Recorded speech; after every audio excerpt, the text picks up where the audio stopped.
Alô, Baixada Santista, sem reação, chegando pela sua Santa Cecília TV. Um prazer muito grande contar com a sua audiência nesta terça-feira, ao vivo, falando para os 9 municípios da Baixada Santista e convidando você desde já a participar do nosso programa. 3224-7017, 3224-2944. Nesta terça-feira, o recordista de ligações no programa Sem Reação, Dr. Clemente, ao vivo, aqui em nossos estúdios, para responder aos nossos telespectadores. Clemente, boa tarde, obrigado por vir ao programa. Hoje, dia do obstetra, e naturalmente que os exames que identificam... Agora virou moda, né? Identificar o sexo, a preocupação se vai ser menino ou menina. Acho que essa é uma das grandes vontades daqueles que vão ser pais. Mas, na verdade, a necessidade de saber se a criança está com uma formação correta, acho que é o primeiro passo. Boa tarde e obrigado por vir ao programa. Boa tarde, Augusto. Boa tarde, nosso telespectador. Estamos à disposição aí para as perguntas. Já que do obstetra, né? E Clemente, nós já falamos sobre esse tema aqui no programa, uma ocasião, inclusive, você disse que existem medidas padrões, né? Que o médico de imagem vai acompanhando para poder dar subsídio ao obstetra, é isso? Isso é uma coisa interessante esse comentário, porque as pessoas normalmente confundem, especialmente as mães, assim, de primeira viagem, acham que quanto mais longe vier a gestação, ou seja, quanto mais avançada vier a gestação, tanto mais fácil é o tempo, calcular o tempo, e é o contrário. Quanto mais precoce a gestação, tanto mais exato é a data provável do parto. Então, o exame que é feito logo no início da gestação tem uma eficiência extremamente maior do que o que é feito no final. Quando a variação de tamanho do fêmur ou do crânio do bebê é muito maior de criança para criança. Então, o ideal para estabelecer a data é o início da gestação. Agora, para estudar o bebê como um todo, claro, a gente chama de morfologia, né? Exame morfológico, ultrassom morfológico e tal. Aí sim, por volta da 24ª semana, seria aí, em torno do 6º mês. Agora, Clemente, alguma má formação, vamos dizer assim, ela é identificada logo no início? Depende do tipo. Por exemplo, síndrome de Down. A síndrome de Down tem que ser uma gravidez mais avançada. No início você não consegue... Até consegue, por exemplo. Você tem uma medida que a gente faz na ultrassonografia que se chama translucência nucal. Você mede essa prega aqui, essa prega aqui, você mede. Quando ela está muito espessada, esse pode ser um dos sinais ou uma suspeita de que essa criança pode ter síndrome de Down. Então, é uma possibilidade. Uma suspeita. Mas às vezes está espessado e, na verdade, não é síndrome de Down e é uma criança normal. Mas sempre que essa prega nucal estiver espessada, você já consegue no início da gravidez, então você já fica de sobreaviso. Será que não é um síndrome de Down? E ao longo do tempo você vai vendo se não existem outras malformações, por exemplo. O Down pode ter problema cardíaco, às vezes você detecta no útero, às vezes ele tem costela a mais ou a menos. Então, é outra característica. Às vezes tem outra, não é incomum outras malformações associadas. Então você vai ver num conjunto. A minha irmã nasceu com 2 línguas. Fala pra cacete. Impressionante. Então, quer dizer, existem outras malformações que você detecta, mas no geral, uma gravidez depois das 10 semanas tem mais facilidade. Por isso que o morfológico é feito nessa época, aí 24ª semana, um pouco mais, um pouco menos. Na verdade, não são 9 meses, né, Clemente? Se ficou atualmente registrado o período de 9 meses de gravidez, mas na verdade são semanas, não é isso? São 40 semanas. 40 semanas. Ou seja, 280 dias. Se você imaginar linearmente o mês como 30, que tem mês que tem 31, fevereiro tem 28, mas se a gente imaginar o mês linear de 30, seria 9 meses e 10 dias. 280 dias. Você sabe que eu tive a semana passada com o astrólogo Leonardo e eu estava comentando com ele um fenômeno que se criou de marcar a data e o horário do nascimento da criança. Então, a mãe, os pais, naturalmente, marcam uma cesariana no dia 12 às 15h31, que é para a criança. E ele estava me dizendo, se aqui o astrólogo Leonardo, que essa interferência ela é negativa para a criança, não é uma interferência adequada. Quer dizer, eu não sei se você já ouviu o caso da pessoa marcar o dia e o horário para o nascimento da criança. Não, eu conheço vários casos assim, que a mãe às vezes para coincidir com uma data específica, né? Aniversário de pai, mãe, parente, enfim, às vezes, ou o próprio aniversário da mãe, às vezes, né? Mas também essa característica que você citou aí.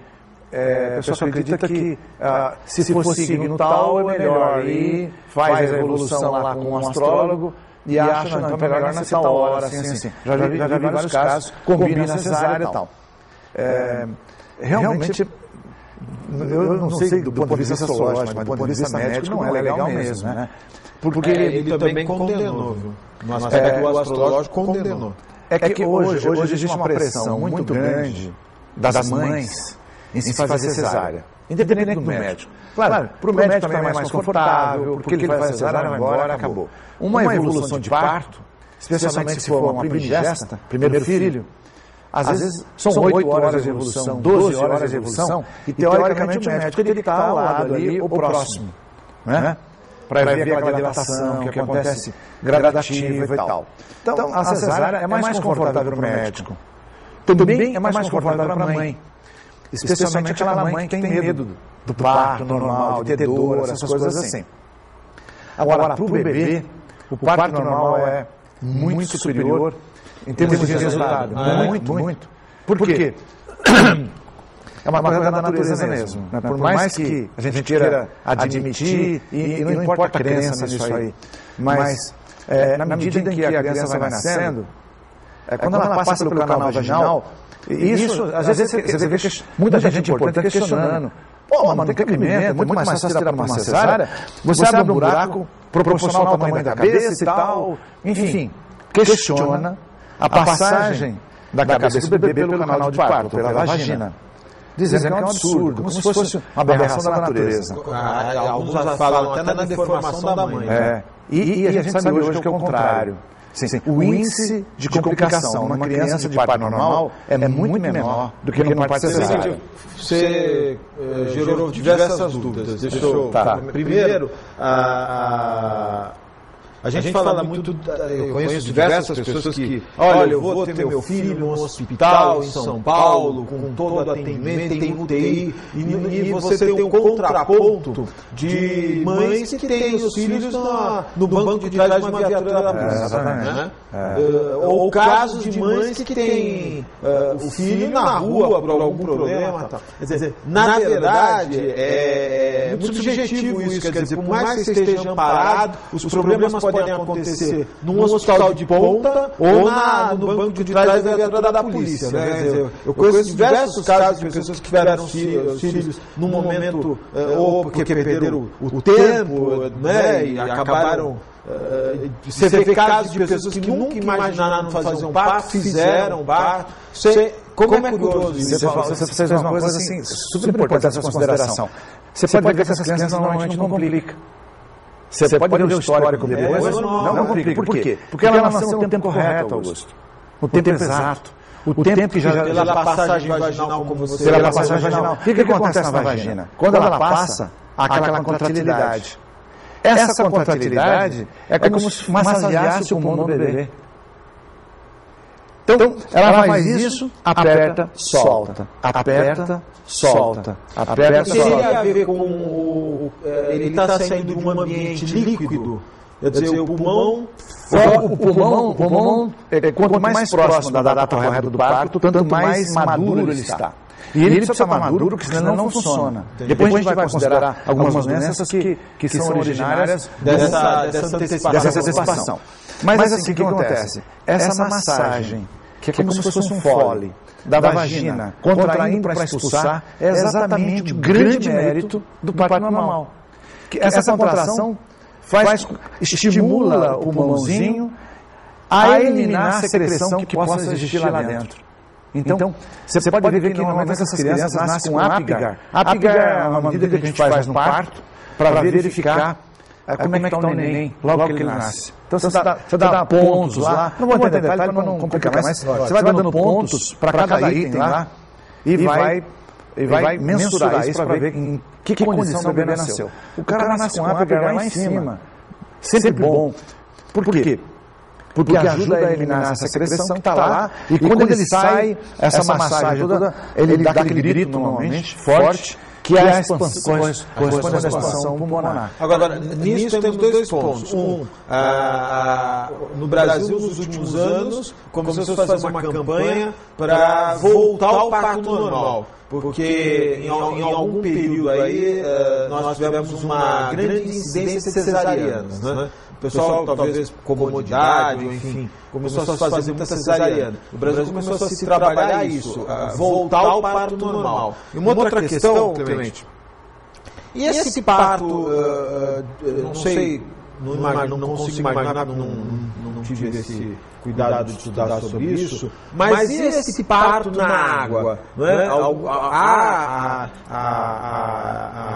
A divulgação de partos, o neném nasce numa piscina. Não, tinha um russo, um médico russo, tinha um francês também, que fazia os partos todos na água. Né? Isso não colou muito dentro da medicina, mas essas pessoas também não tiveram sucesso, não. Ou seja, esses médicos, esse russo e esse francês que foi amplamente divulgado, na verdade tiveram resultados muito bons também. Mas como normalmente a medicina ela tende a ser mais conservadora. E como a vida toda foi feito um parto mais ou menos convencional, padrão, ele continua assim sendo ainda com predileção disparadamente maior a preferência. Tem um parto de cócoras, né? Que também são chamados partos naturais. Partos naturais, tal, que as pessoas tem muitos locais que utilizam. Ou seja, existem maneiras diferentes, mas a medicina ainda prefere a forma clássica, tradicional, que é uma forma realmente boa, de qualquer forma, independente de considerar as demais ruins, que são boas e que funcionam bem. Né? E claro que o ideal seria num centro cirúrgico, onde está tudo esterilizado. Mas o oposto também nem sempre é tão ruim, como você falou. Talvez seja melhor um parto no dia correto, fora de um centro cirúrgico, do que um parto precoce dentro do centro cirúrgico. Por quê? Porque, independentemente da esterilização do ambiente, o pulmãozinho do bebê às vezes não está preparado ainda. E essa... Está voltando o parto